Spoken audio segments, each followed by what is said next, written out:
Hello and welcome. The goal of this podcast is to get listeners connected with others in the sports industry because they say it's all about who you know, and now you know us. All right, hello and welcome, guests, to another episode of the Constant Sports Podcast where we connect you with the movers and shakers in the sports industry. I'm your host, Connor Shank, and today we have an exceptional guest joining us. It's Dylan Steele. Thanks for joining us today, Dylan. Yeah, thanks for having me. Really happy to be here.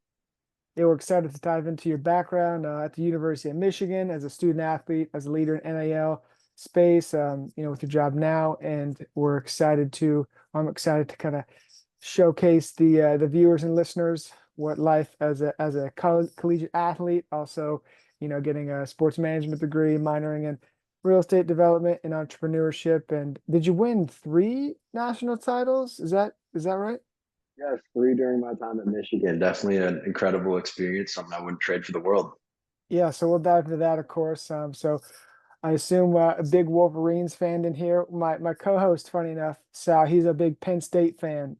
So I wish he was on here so you guys could have a little verbal joust, but I'm sure he's listening and watching. Oh yeah, I went to Happy Valley last year for the football game. Was down on the field. Great experience, great atmosphere there, and a great outcome for the Wolverines, of course. So Of course, of course. So we'll just kind of dive in here real quick. Talk to us about, being an, because you're obviously you were an athlete, so you were on the kind of the inside of the NIL and how that's been basically evolved into a new industry in the past 3.5, 4 years. So what was kind of your role at Michigan with the NIL efforts and things like that? yeah, so I came into Michigan during COVID, so 2020. That's my freshman year. Wasn't really involved with anything within the athletic department. So my sophomore year really wanted to get involved with the school. So looked into our student athlete advisory committee, ended up joining. I got put on the subcommittee group for or NCAA legislation at the time, and they ended up adding NIL about halfway through. They sent me down to Atlanta for the first ever NIL summit where I was able to pick some brains of people that have been involved in the space, a little bit more knowledge than I had. When I first got down there, I think I was like any athlete that just kind of assumed money was going to be coming into our pockets without really having to do any work, and kind of learned more about the entrepreneurial side of NIL down there. I was able to bring that back to my campus. Then I was elected to be the head of the subcommittee for my last 2 years, which was a really cool experience.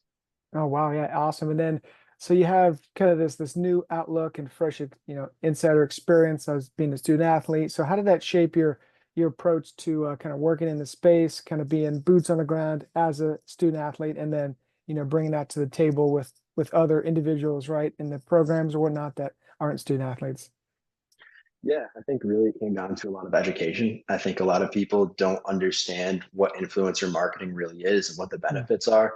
So being able to kind of bring that educational piece, obviously being involved with it for the 3 years I was at the University of Michigan, now moving into the professional world, there's not too many people that have been involved as far as that goes. So being able to really be that beacon of hope, I guess, for the NIL space for people, kind of getting rid of some of those negative connotations of it and showing the positive lights, and that it really can be beneficial to both the athlete and the business as a whole. Yeah, for sure. And then as the University of Michigan's obviously one of the bigger programs in the land. So what was that like working with such a high level, I mean, all right, professional organization, right, in college sports now. So what was that like kind of being boots on the ground there at a massive university like that? It was something that I wouldn't change for the world. It was incredible. The resources that we had access to there really helped get the NIL program off the ground. So Mm, one thing that we really wanted to do is try to limit the amount of third parties that were involved with the mm. University of Michigan. So we have one of the best law schools in the nation. We were able to get a contract review program through them for our athletes. Just have them be able to look over things, have a third or another opinion with the law school there of those contracts that are being signed. We're seeing some horror stories coming out at the beginning of NIL Ah, with players signing away their NIL rights for their entire lives for $5,000 or something like that. So being able to really make sure that our athletes were safe in the space, so that way they felt like they could contribute to it. And once that was established, we were also able to go into the Ross Business School at Michigan, one of the best business schools in the nation, find some professors to set up office hours for personal branding as far as that goes. And one thing that I was really big on was getting some content creation in there. mm. The NIL space is all about content. What can we do? So being able to really connect our athletes with those resources, figuring out their own personal brand that could help them get those bigger deals down the line.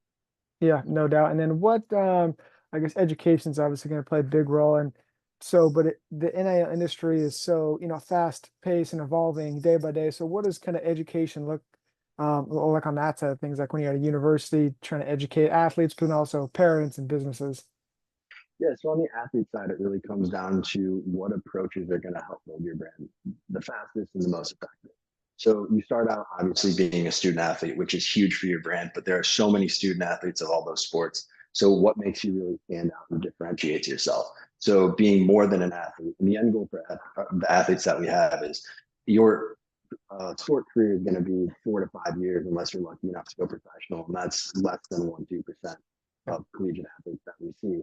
So how can we build a brand that transcends your athletic experience so that you can still be involved in that space, become that influencer moving forward? As far as parents go, it really comes down to showing that the university has the necessary resources to help their students or their kids succeed in all aspects of life, not just on the field.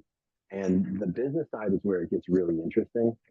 Well, a lot of them don't see the value in influencer marketing, and a lot of stuff you're seeing with schools with a lot of local brands getting involved. And local brands don't necessarily have the same budget you see with some of the brands in the corporate world.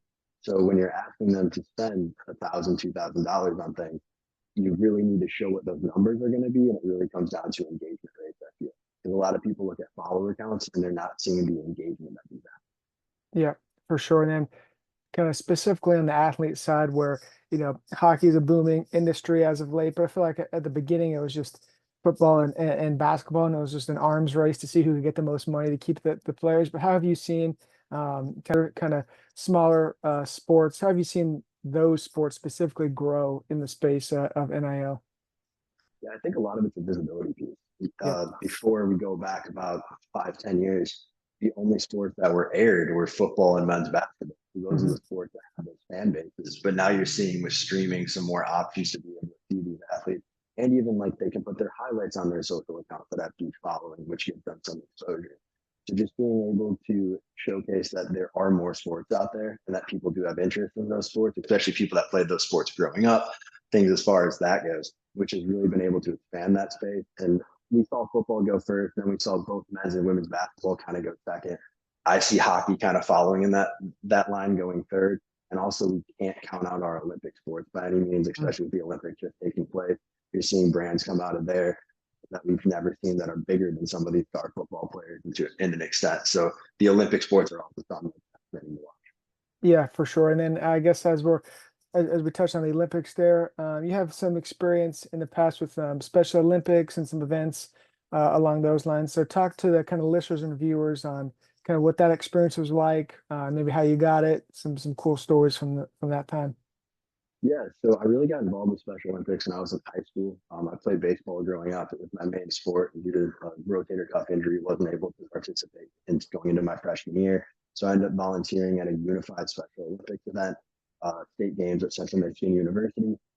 Basically, what happens there is it's a week-long competition. Every day is a different sport. So we would do track one day, volleyball the next day, and then a bocce ball is also involved in that. Hmm. What ended up happening is we ended up doing our track event. I got second place. We're sitting up there with the podium, and someone came up to me and talked. And he was like, "Hey, like we only get one weekend to do this, whereas when you're playing your sport, you get a full season." So it really became a mission of mine to figure out how can I get more experience, more visibility for these athletes. And in my hometown, created a unified basketball league that involved 4 schools. I believe it expanded to 8, but just giving them more opportunity in sport than they had before. Very cool. And that kind of parlays into my next question with was it the Green Bay Booyah or that was a baseball kind of team league. So talk to us about kind of the branding side of that, the event management side, because a lot of the listeners and viewers are kind of some of their first jobs or event management, ticketing, things like that. And I feel like this kind of fits well into that. Yeah, definitely. That was my first experience. First internship was going out to. They were the Green Bay Booyah and rebranded about a month before I got there to the Green Bay Rockers. So Okay. right when I got there, one of the first things we were doing was painting everything over, getting the colors down, getting rid of any signs that said Booyah, putting up Rocker signs. And it was really cool to see that on a smaller level. Like I recommend working in minor league baseball if possible to get started because you get hands-on experience with every aspect of it. Yep. But one thing that was really cool with the events is you're seeing these venues, even in the professional side, shifting into these 365-day uses. And that was part of the reason behind the switch to the Rockers was to get these concerts involved there. So we ended up having 2 concerts that summer, which was really cool. I never really thought I'd get to touch the concert space. But just seeing how a baseball stadium flipped over with getting the floor down, getting everything set. Yeah. Then also the next day, one day we had a concert and a baseball game the next day at noon. So having to get there at 4 a.m. to get that floor off really taught me a little bit more than just the sports side, but the entertainment side as a whole that we're seeing the industry kind of shift into. Oh yeah, and we see, even NFL stadiums, right? I mean, everyone wants their stadium to be year round, even if it's not the main sport. And there's concerts, and I mean, a lot of the what like venues turn their fields into ice rinks at sometimes. So that's which I still don't fully understand how that's even possible. But I actually maybe you can little side quest here. How are we putting ice on football fields like that and things? That's something I'd love to figure out. I've never been Okay. really involved in that side, but like recently, Michigan and Ohio State are going to be playing on Wrigley Field, which is pretty cool for Yeah. hockey. So some exciting opportunities there, and I'm sure it's cool for the fans and experience to be able to see people play in venues that you never really would expect that to Yep. happen. Yeah, for sure. And it kind of reminds me, I think they're playing a baseball game at like a motor speedway, a pro baseball game in like next few years or something, which is cool to kind of change things up. But yeah, that was a little side question. It just popped in my mind. And I've always wondered how we're getting ice on fields like that. I'm sure there's much smarter people than I that'll figure that out. But as you've, worked with this baseball team, then kind of worked your way up with different experiences and being a student athlete, you've landed with Nielsen Sports now. So talk to the viewers and listeners about maybe what Nielsen is, how you kind of got to that role you're in now. Yeah, so Nielsen Sports is really the first hockey NIL agency that focuses specifically just on hockey. As I said, a lot of these agencies have been focusing on football and basketball. So really cool to see that space kind of getting explored now.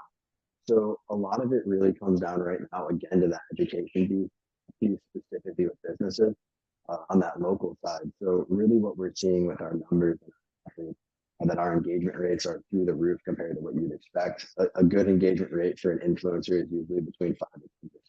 We're Mm. seeing a handful of our athletes over 20%. And I'll kind of give a shout out to the Michigan boy that we have on our team, 𝐿aPointe, a good friend of mine. His engagement rate is 45%, which is Wow. through the roof. So even though he only has 7,000 followers, with that 45% engagement, you can expect over 3,000 people on the post. And we have a metric that shows that that's equivalent to 63,000 followers. So that's Mm. just something that's incredible with what we have with our hockey athletes, and something I'm really excited to be able to showcase in the coming years. Yeah, very cool. And the hockey kind of specific, agency is much needed, obviously. So where do you see kind of the, I guess, hockey NIL sector going in the futures, and explain to kind of some of the viewers if there's Division I hockey, but then there's other levels and things like that. So what maybe just the call it collegiate hockey landscape at a whole. So I think right now you're looking at the big conferences. Big Ten kind of runs that right. But you're also seeing some of these like smaller schools that don't have football programs, or their football programs aren't necessarily FBS. So Mm. what you're seeing is like we have markets in North Dakota that don't have an FBS team, but their hockey team is the top notch there. We have athletes at the University of Denver, defending national champions at this point. The guy we just signed is actually their leading scorer from the team, last year's team. So you're seeing these different markets that are popping up, and even like Boston University, that's a huge market in Boston. That's not necessarily, you have Boston College with their football program, Mhm. but as far as the ACC goes, not necessarily top dogs there. But Boston University hockey players are top line there. So you're able to see that sometimes in these other markets, football isn't necessarily king, and those are the Mhm. markets that are going to take off. Yeah, for sure. And I think obviously going to where, the markets aren't very proficient in big brands and big sports, if obviously is kind of new blood for maybe some of the businesses or, families and friends that have a hockey team or have a brother or someone who plays on the team to kind of, infuse some of that excitement for hockey. And as you see, NIL heading in the next 3 to 5 years, what kind of maybe changes, or if you kind of have a crystal ball, what do you kind of project in the next 3 to 5 years regarding NIL and the sector as a whole? Yeah, I see a lot more group marketing deals going on where people will take, let's say we'll use hockey for an example, but you take one player from a North Dakota market, one player from a Denver market, one player from a Michigan market, and you get these massive campaigns going that way.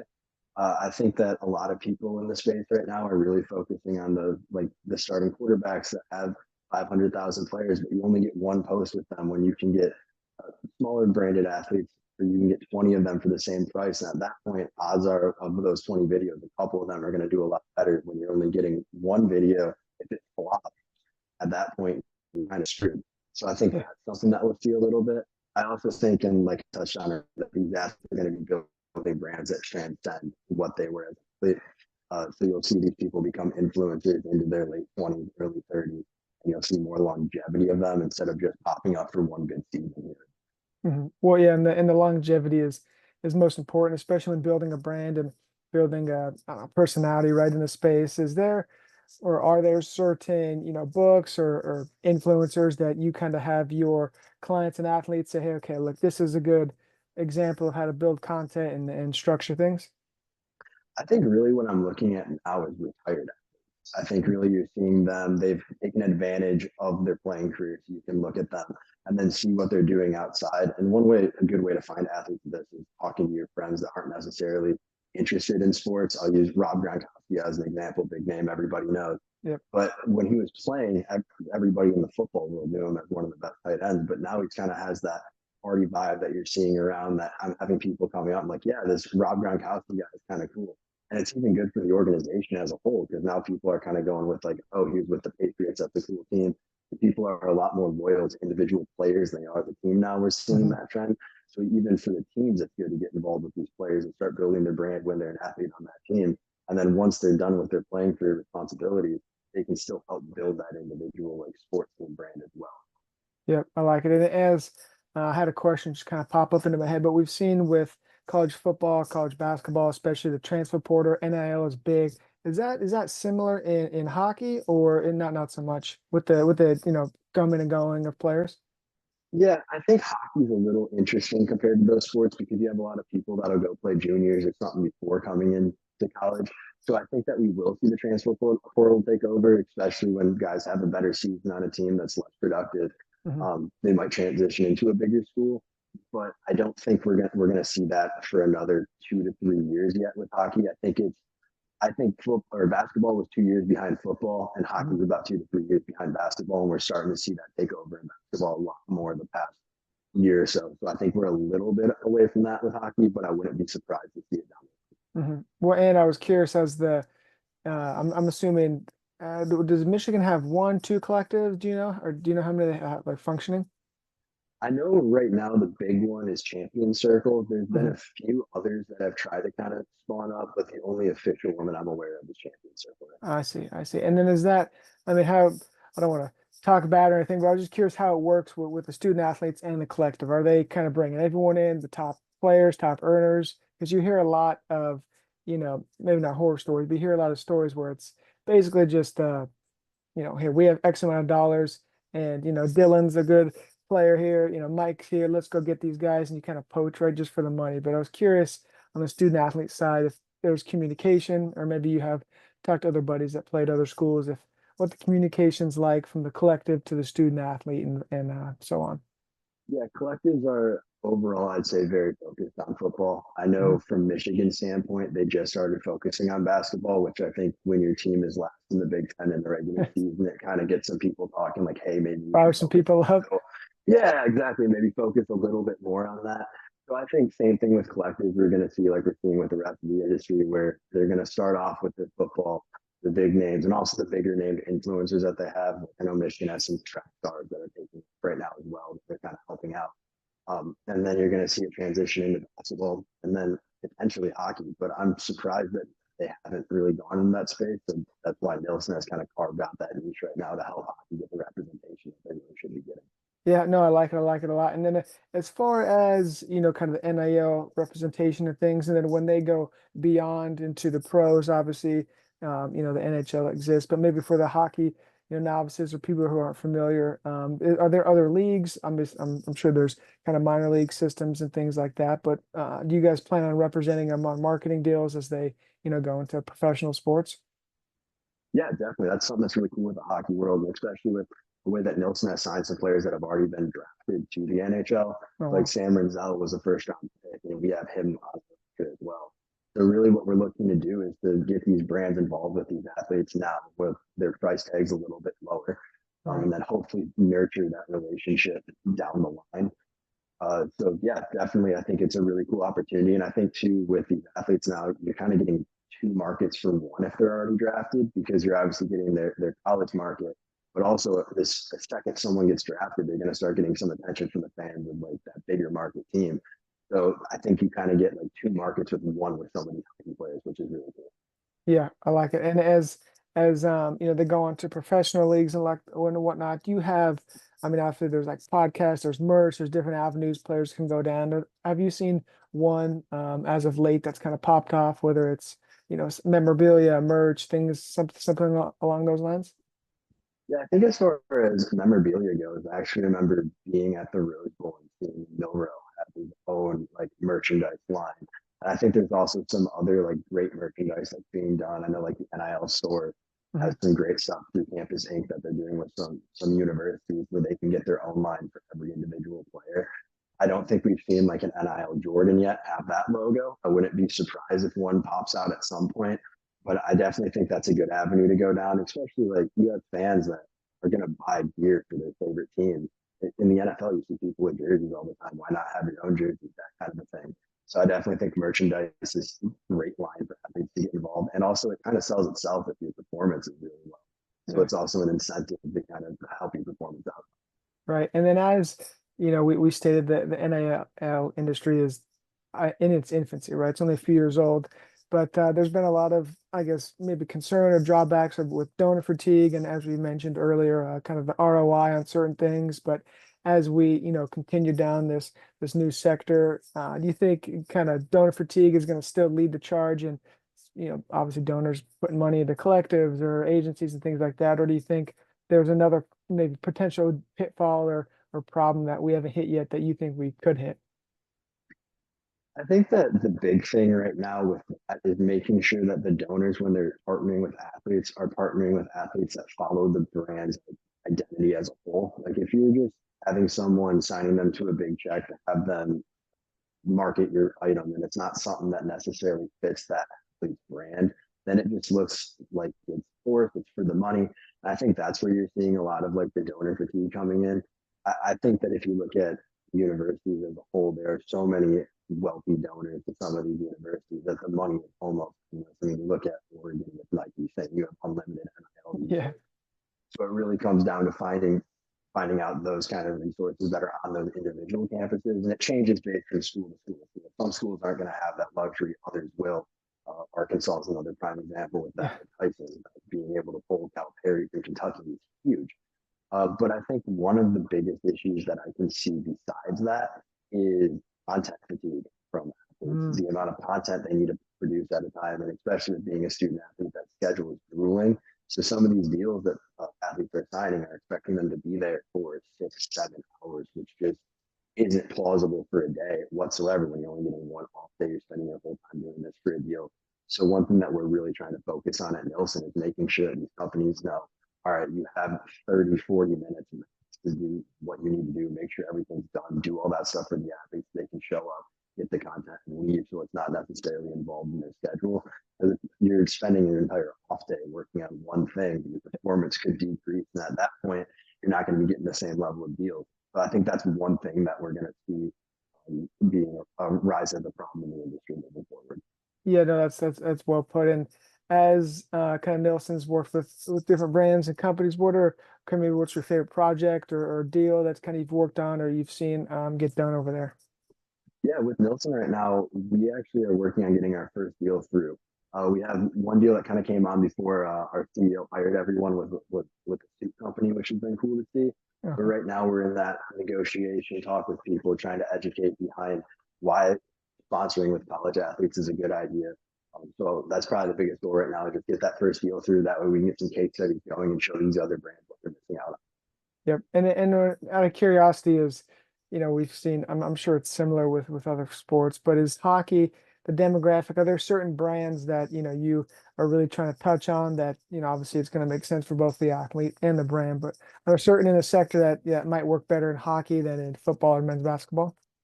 Yeah, a big thing that we've done with this is talking with our athletes to figure out where their interests align. So every athlete has given us a couple of brands or industries that they'd be interested in. And one thing that we've really found out is a lot of the hockey players are interested in getting involved with golf brands. So trying to figure out some golf courses, golf companies, they golf on their free time, so it naturally kind of fits. And another thing is some outdoors brands, and pickleball has been a big one that has been requested as well. So trying to connect athletes with their interests, that way it seems more authentic and like it's not just for the money, if that makes sense. Right. And it's I've talked, about this before on the podcast, so but the listeners and viewers have already heard this, but I like the two-way street concept, right? If a brand needs to know, okay, Dylan actually likes the product, he's not just, you know, putting this product up just for the money, but he enjoys it, and that's going to build better brand loyalty for both the company and the athlete in the future. But so that's good to hear that. I will say I could not foresee a bunch of hockey players playing golf. I don't know why. It's just I feel like it's too hockey is so much, and then golf is just so much relaxing. But maybe that's the point, I guess. Yeah, I feel like it's just the way like the puck comes off the ice is very similar to the way that you hit a golf ball. And I feel like Uh, the swing is naturally like the same. uh, I don't know. It's been pretty fascinating to work with that. And I know you'll call a golf brand and they're like, well, where are your golf like what are the golf athletes? Like, oh, we have hockey players actually. So that's been a fun conversation. yeah, for sure. And then as those conversations continue and you guys continue to build the brand or the athlete, client list, are there other certain goals the company has in the hockey world, or is it more just kind of trying to find that next project? I think like right now it's so focused on getting that first sale. And I think after that, it's just building that relationship with the athletes and showing like, hey, we're a good company and we're here to help you out. We're not trying to get anything messy. We're not just trying to use you for money. Like we're actually trying to find value for the athlete as a whole and being able to nurture those relationships so that they're longer than just through their college athletic lifespan, but also in the professional sense as well. Yeah, perfect. And then before we wrap up, I do want to touch on kind of the sports management side of things. What maybe advice or thoughts do you have for aspiring sports management professionals in the space?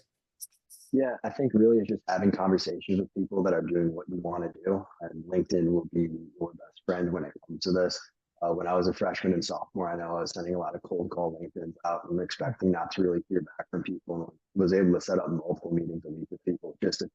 I didn't even know the questions to ask at the time, but just to be able to figure out what they're doing with their day to day life. Is that something I want to do? And then also tell people what your end goal is, because at that point, 2, 3 years down the line, there might be a job opening that they might think of you right off the bat. And also, people in the industry are a lot friendlier than I guess people think anyone's going to be in an industry that's so competitive. Mhm. People are always willing to give you 15, 30 minutes of their time, which was really beneficial for me when I was getting started. Yep. No, I think that's great. Well put in. It's also, figuring out what you want to do, but then also maybe what you don't want to do is just as important, especially when you're, in your undergrad days or what have you, kind of trying to figure things out. Are there certain, ways you stay up upon industry trends, Twitter, or I guess X, still not used to that. Yeah, it's, front office sports. There's certain places you go to, get information. Yeah, front office sports is amazing. That's one that I'll use all the time. X is also a great way to find things, but also it comes down to the individuals that are on my LinkedIn network. I try to make it, I'm very NIL oriented, so try to connect with people who are within that NIL space and see what they're talking about, what they're posting. And if there's something really interesting that I want to pick someone's brain about, having that conversation with them. So I think again, LinkedIn is such a good tool for that. Yeah, it is a great outreach tool, especially. I feel like the impressions and the viewers that the audience you can reach is so much bigger than, the other platforms. So especially if you're looking for a job or you're following some bright minds, you can reach so many more people opposed to, the other platforms. So that's always a plus as any of those listeners and viewers are, you know, getting out there in the world and trying to find, maybe a sports management program or a job. I would definitely recommend LinkedIn is the place. So thanks for joining us today, Dylan. It's been a pleasure hearing about your journey, insights, and kind of where have you been along the NIL and also the sports industry. Where can the listeners follow your work along with Nielsen and kind of keep up with the endeavors that you guys are on? Yeah, I'm gonna sound like a broken record here, but LinkedIn is usually my source for all my professional material. So feel free to send me an invite. I connect with almost everybody that sends something to me, and I'd love to have a conversation with anybody looking to get in the industry or anybody looking to just network in general. Perfect. Well, you heard her first. That's where to find Dylan. And thanks again, Dylan, for joining us today. And listener viewers, this has been another episode of the Constant Sports Podcast. We thank you for tuning in. You can find this on anywhere you find your podcast, YouTube, Spotify, Apple. And any parting words before we go, Dylan? Just enjoy what you're doing, figure out what your niche is in the industry, and have those conversations early. So when you're looking for a job later on in life, it's a lot easier than having no basic. Perfect. Wise words. Great way to wrap up the podcast. So thanks again, Dylan, for joining us, and we'll be in touch. Thank you so much. Thanks for having me. Yep, anytime.